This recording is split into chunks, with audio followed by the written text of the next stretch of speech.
হালিশহরে মনসাতলায় BJP কর্মীকে বেধড়ক মারধরের অভিযোগে তীব্র চাঞ্চল্য ছড়িয়েছে। আক্রান্ত বিজেপি কর্মী কার্তিক কর আশঙ্কাজনক অবস্থায় কল্যাণীর জেএনএম হাসপাতালে চিকিৎসাধীন। পরিবারের অভিযোগ, শুক্রবার রাতে এলাকায় বয়স্কদের সঙ্গে বসে তাস খেলছিলেন কার্তিক। তখনই তৃণমূলের ভৈরব বাহিনী এসে তাকে ঘিরে ধরে মারধর করে। স্ত্রী শিপ্রা করের অভিযোগ, স্বামী পালানোর চেষ্টা করলেও শ্মশান বিশ্ব ফোন করে আরও লোক ডেকে আনে। তারা মিলে তাকে এলোপাথারি মারধর করে। প্রাণ বাঁচাতে কার্তিক খাটের নিচে লুকান, পরে পুকুরে ঝাঁপ দেন, কিন্তু সেখান থেকেও বের করে ফের মারধর করা হয়। তাকে বাঁচাতে গিয়ে স্ত্রী ও নাবালিকা মেয়ে আক্রান্ত হন। বিজেপি নেতা রাজা দত্তের দাবি, 2019 সালে কার্তিক বিজেপিতে যোগ দেওয়ার পর থেকে বারবার তার উপরে হামলা হয়েছে। তবে তৃণমূল নেতা প্রবীর সরকার বলেন, কার্তিকের বিরুদ্ধে এলাকায় নানা অভিযোগ আছে। তার স্ত্রী ও মেয়েকে মারধরের অভিযোগ ভিত্তিহীন। ঘটনা তদন্ত শুরু করেছে হালিশহর থানার police. Bureau report, news prime Times.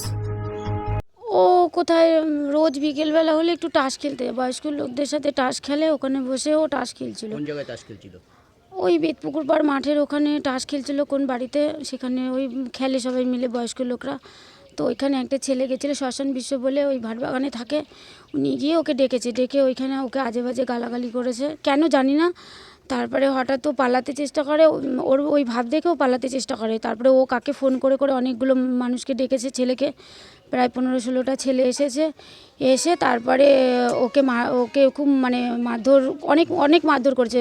ভয়ে একটা ঘরে গিয়ে লুকিয়েছে, সেখান থেকে বার করেও মেরেছে। মারার পর পুকুরে ঝাঁপ দিয়েছে, সেখানেও আধ ঘন্টা ছিল। থাকার পর ও যখন উপরে উঠেছে, তখন ওকে মারতে মারতে ছ্যাঁচড়াতে ওকে নিয়ে ওই মনসাতলার আগে, শনি মন্দিরের আগে, ওখান থেকে ছ্যাঁচড়াতে নিয়ে যাচ্ছিলো। তখন আমাদের একজন এসে খবর দিল। আমরা দৌড়াতে গিয়ে আমার মেয়ে বুকের উপরে ঝাঁপিয়ে পড়েছে, আমিও ঝাঁপিয়ে পড়েছি। পড়ার পর তাও ওরা ছাড়ছে না, আমাদেরকে পারলে আমাদেরকেও মারে। ওকে নৃশংসভাবে মেরেছে। ওর চোখ, কান, মুখ সব জায়গা থেকে রক্ত পড়ছিল। ওদের ইচ্ছা ছিল পুরো মেরে ফেলারই, কিন্তু আমরা যেহেতু গেছি তাই জন্য ওইটাও করতে পারেনি। কিন্তু আমার মেয়ের গেঞ্জি টেনে ছিঁড়ে দিয়েছে, আমাদেরকেও মারতে উঠেছিল। কোনো রকম ওখান থেকে প্রাণ বাঁচিয়ে নিয়ে আমরা ওকে নিয়ে এসেছি বাড়িতে। বাড়ির থেকে আমরা হসপিটালে নিয়ে ওকে ভর্তি করেছি। ও এখন জেএনএম হসপিটালে ভর্তি আছে। কে কে ছিল? আমি সবার নাম আমি জানি না, কিন্তু 2-3 জনের নাম জানি।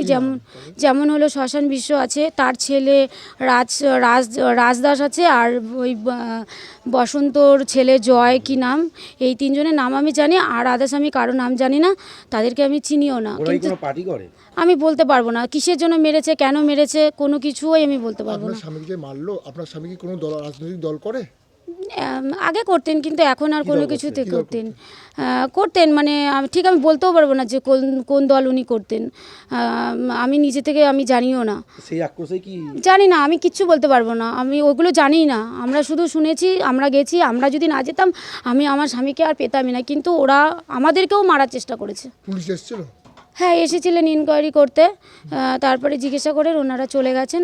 যারা মারতে এসেছিল তারা কি কোনো রাজনৈতিক দলের? আমি তাও বলতে পারবো না, ভয়তে না, আমি কোনো ভয়তে নেই। আমি তারা বলতে পারবো না, পার্টিগত ব্যাপার কিনা আমি সেটাও জানি না। ওদের কিসের রাগ সেটাও আমি জানি না। যেটা আমি জানি না সেটা আমি কি করে বলবো? স্বামী আক্রান্ত হলো, কতটা মনের মধ্যে কতটা ভয় আছে এখন? অনেক ভয় আছে। পরবর্তীকালে ওরা আবার যদি ওরকম করে, বা আমার ঘরে একটা মেয়ে আছে, তার উপরেও যদি ওরা করে, সেটাই আমার ভয়। স্বামীকে যখন মারছো তখন আপনার মেয়ের গায়েও কি হাত দিয়েছিল তারা? হ্যাঁ, ওরা মারতে উঠেছিল, আমার মেয়েকে গেঞ্জি টেনে ছিঁড়ে দিয়েছে পেছন দিক দিয়ে। আপনার নাম? আমার নাম শিপ্রা কর। আপনি কি হন? আমি ওর ওয়াইফ হই।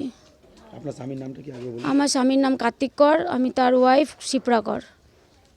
কি শুনলেন আপনি? আমরা শুনলাম যে আমার ছেলের কাছে কে ফোন করে বলেছে যে তোর কাকাকে মারছে। তখন ও ছেলে বলেছে যে কাকাকে কে মারছে। আমরা দৌড়াই যেতে তখন ওকে সবাই মারা হয়ে গেছে অলরেডি। এবার আমরা ধরতে ওর মাথা মতো সব ফেটে গেছে, এটুকুনি। তারপর আমরা নিয়ে আসলাম। কাউকে দেখতে পেরেছেন? দেখতে পেরেছি, কিন্তু আমি কাউকে চিনি না। কজন ছিল সঙ্গে? 10-12 জন তোর উপরে ছিল। সবাই মারছিল? সবাই মারছিল। কি মারছিল? কি দিয়ে? লাইট, তারপরে হাত, তারপর লাঠি, আরও কত কিছু ছিল। কোনো অস্ত্র ছিল?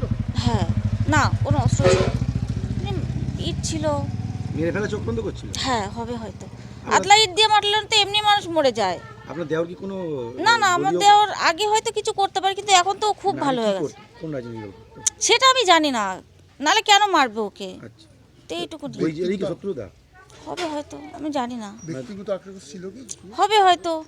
তো কি করে আপনার দেওর এমনি? এখন মাছের ব্যবসা করে, আড়তের কাজ করে। এই ঘটনার আগে কি কোনো হুমকি টুমকি দিত? না, ও বাড়ির থেকেই বেরোতো না। না যারা মেরেছে যে বলছে কোনোদিন কোনো হুমকি টুমকি দিয়েছিল? হয়তো দিত, কিন্তু ও তো আমাদের সব কথা বলে না। আচ্ছা আচ্ছা। এবার হয়তো দিত, হুমকি টুমকি না হলে কেন এরকম করবে? কতটা ভয়ের মধ্যে আছেন আপনারা?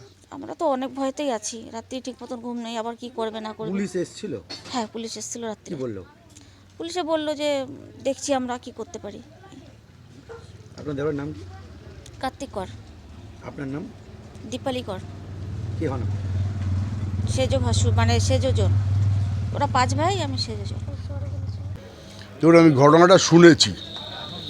প্রথম কথা হচ্ছে কোনো মারপিটই সমর্থনযোগ্য না, সে যেই করে থাকুক, যেই মার খেয়ে থাকুক, যেই মার দিয়ে থাকুক।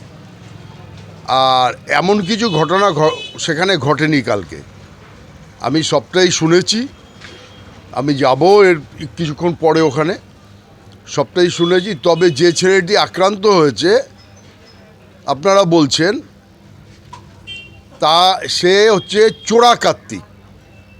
আর ঘটনাটা এমন কিছু না যে তার জন্য ও খুব গুরুত্ব দিতে হবে, এমন কিছু ঘটনা না। আর ছেলেটি বিজেপি তো ওই রকমই বলবে যে চোর গুন্ডারাই তো ওদের, চোর গুন্ডা চিটিংবাজ, এরাই তো এদের এখন সমর্থক বা সমর্থন করে, এদের পার্টির মেম্বার। ওই চোরা কার্তিককে যদি কিছু ঘটে থাকে, চোরা কার্তিক সম্বন্ধে আপনারা এলাকায় খোঁজ নিলেই বুঝতে পারবেন তার রেপুটেশন কি আছে। তাকে বাঁচাতে গিয়ে তার স্ত্রী এবং তার একটা নাবালিকা মেয়ে আক্রান্ত হয়েছে। তার মেয়েটির হচ্ছে জামা কাপড় ছিঁড়ে দেওয়া হয়েছে, তার স্ত্রী অভিযোগ করেছে। না না, এইগুলো ফেক কথাবার্তা। আপনি একটা ভিডিও ফুটেজ দেখাতে পারবেন যে আক্রান্তকে ছাড়াতে গিয়ে হয়েছে? না, এটা গল্প সাজাবার জন্য গল্প তৈরি করা হয়েছে, এইরকম কোনো ঘটনা ঘটেনি।